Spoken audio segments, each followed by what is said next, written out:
आज हम बात करेंगे प्रोकैरियोटिक सेल के बारे में। तो प्रोकैरियोटिक सेल के बारे में प्रोकैरियोटिक सेल क्या होते हैं, इसमें आते हैं हमारे archaebacteria, eubacteria, cyanobacteria, mycoplasma etcetera.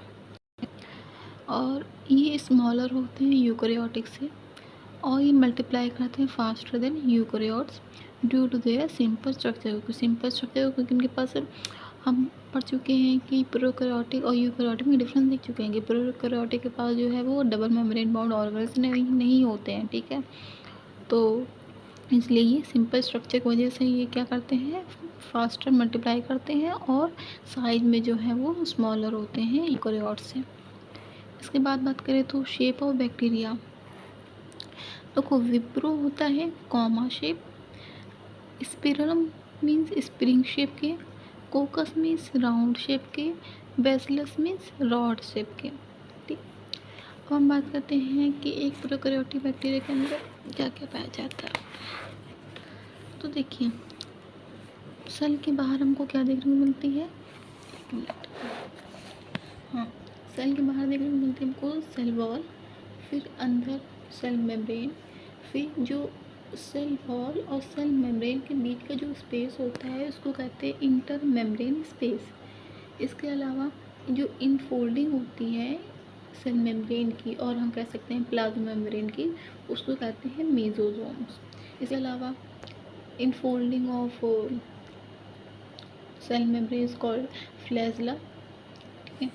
और इसके अलावा सेल में हम लोग को क्या देखने को मिलता है, plasmid, phosphate granule, glycogen granule और साइटोप्लाज्म। ये फ्लूइड होता है, जो सेल के अंदर जो फ्लूइड प्रेजेंट होता है उसको कहते हैं साइटोप्लाज्म। उसके अलावा हमको देखने को मिलता है nucleoid, cell wall, cell membrane, the space between cell wall and cell membrane is called intermembrane space.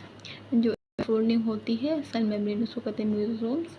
And ये रहा आपका फ्लैजेला किससे बनता है, सेल मेम्ब्रेन से। और आपका cytoplasm, the fluid inside the cell called cytoplasm. और उसके अलावा न्यूक्लियोइड हम लोग को देखने को मिलता है। और इसके अलावा आपका प्लाज्मिड और फॉस्फेट ग्रेन्यूल और ग्लाइकोजन ग्रेन्यूल और इसके अलावा 70S राइबोसोम हमको देखने को मिलते हैं।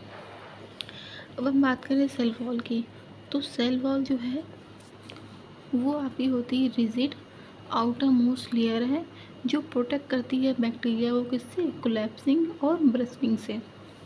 इसके अलावा हम सेल मेम्ब्रेन की बात करें तो सेल मेम्ब्रेन कैसे होती है, फ्लेक्सिबल होती है, ठीक है, और सेलेक्टिवली परमिएबल होती है। मीन्स ये डिसाइड करती है कि कौन सा सब्सटेंस जो है वो अंदर आएगा और कौन सा जो है वो बाहर जाएगा। यानी कि अलाउ करती है सब्सटेंस को, मॉलिक्यूल्स को सेल के अंदर आने में और सेल से बाहर जाने में।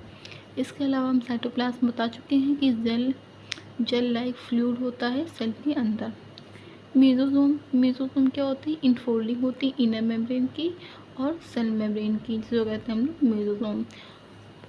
और मेसोसोम किस में हेल्प करता है, मेसोसोम जो है आपका सेल वॉल बनाने में हेल्प करता है, यानी सेल वॉल फॉर्मेशन में, DNA रेप्लिकेशन में और डिस्ट्रीब्यूशंस में। इसके अलावा रेस्पिरेशन यानी कि ATP बनाने में भी हमारा मेसोसोम जो है वो हेल्प करता है, ठीक है। कैन भी, और ये आपका जो मेसोसोम्स है वो वेसिकल के फॉर्म में भी हो सकता है, ट्यूब्यूल्स के फॉर्म में भी हो सकता है और लेमेलिया के फॉर्म में भी हो सकता है। और अगर हम बात करें प्लाज्मिड की, तो प्लाज्मिड क्या होता है, ये extra chromosomal circular double standard ये होता है, ठीक है, यानी DNA अदर देन प्लाज्मिड, ठीक है, DNA अदर देन क्रोमोसोम। इसके अलावा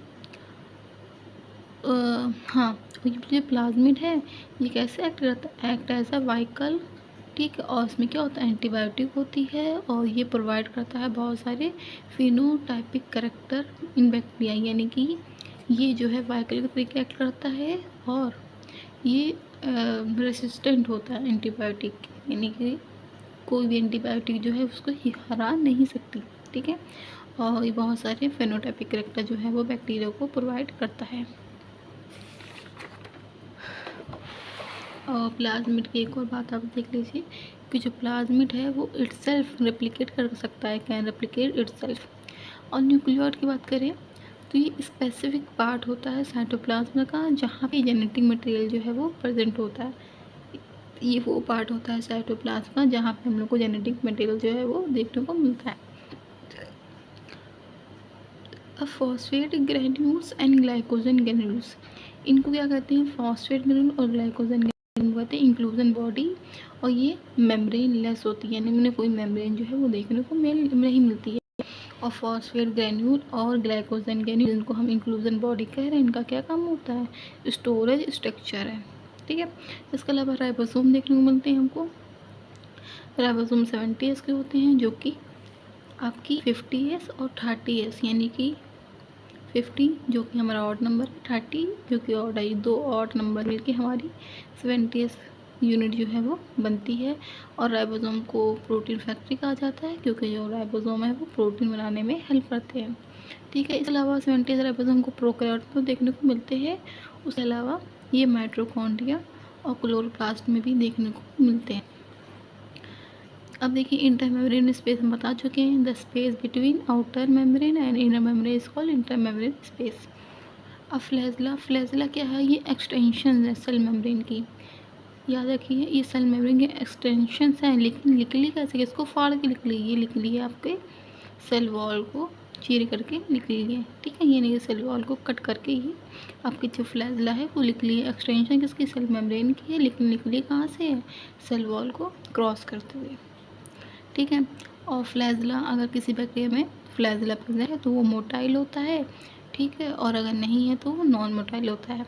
फ्लैजला का काम क्या होता है, ये मोटिलिटी में हेल्प करता है और बैक्टीरिया के मूवमेंट में हेल्प करता है, यानी कि help in motility and movement of bacteria. ठीक है, जो प्रोकैरियोट के फ्लैजला होते हैं वो फ्लैजलिन प्रोटीन से बने होते हैं, और यूकैरियोट के जो फ्लैजला होते हैं वो ट्यूबुलिन प्रोटीन से बने होते हैं।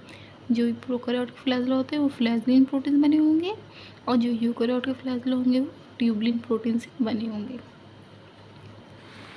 इसके अलावा हम बात करते हैं, bacteria have three layer cell envelope, यानी कि बैक्टीरिया के पास 3 लेयर सेल एनवेलप होता है। जो आउटर मोस्ट होता है ग्लाइकोकाइलिक्स। ठीक है, glycocalyx, glyco is a word related to sugar. ठीक है, तो उसमें शुगर और कैलिक्स मीन्स को, यानी कि शुगर की कोट होती है। ठीक है, यानी कि ये किससे बना होता है, कार्बोहाइड्रेट से, और जो प्रोटेक्ट करता है बैक्टीरिया को होस्ट इम्यूनी सिस्टम से। ठीक है, जो आउटर मोस्ट लेयर होती है उसको होती है ग्लाइकोकाइलिक्स, जो कि शुगर की कोट होती है, जो कार्बोहाइड्रेट से बनी होती है, जो प्रोटेक्ट करती है बैक्टीरिया को होस्ट की इम्यूनी सिस्टम से। ठीक है, अगर आपकी जो आउटर मोस्ट लेयर है विच इज़ ग्लाइकोकाइलिक्स, ठीक है, अगर वो टफ हुई तो उसको कहते हैं हम लोग कैप्सूल। कैप्सूल यानी टफ है तो कैप्सूल है, तो ये प्रोटेक्शन में काम करेगी। और अगर ये लूज़ हुई, ठीक है, तो उसको कहते हैं स्लाइम लेयर। ठीक है, तो ये डिहाइड्रेशन यानी कि वाटर का लॉस होने में बचाती है। ठीक है, प्रिवेंट डिहाइड्रेशन यानी कि वाटर का लॉस जो है, वाटर का लॉस होने से बचाती है।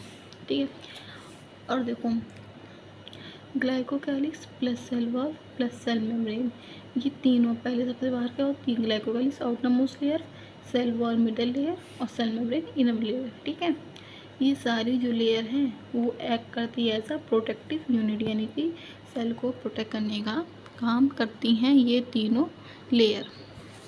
ठीक है, अब हम ग्राम स्टेनिंग का कॉन्सेप्ट देख लेते हैं। ग्राम स्टेनिंग जो है ये कॉन्सेप्ट दिया था क्रिश्चियन ग्राम ने, इन्होंने डिफ्रेंशिएट किया था। ठीक है, on the basis of difference in cell envelope, यानी सेल एनवेलप के बेसिस पे इन्होंने डिफ्रेंशिएट किया था ग्राम पॉजिटिव को और ग्राम नेगेटिव को। तो ग्राम पॉजिटिव के बैक्टीरिया वो होते हैं जो स्टेन को रिटेन कर लेते, ऑब्जॉर्व कर लेते हैं। ठीक है, और जो ग्राम नेगेटिव वो होते हैं जो स्टेन को ऑब्जॉर्व यानी कि रिटेन नहीं कर पाते।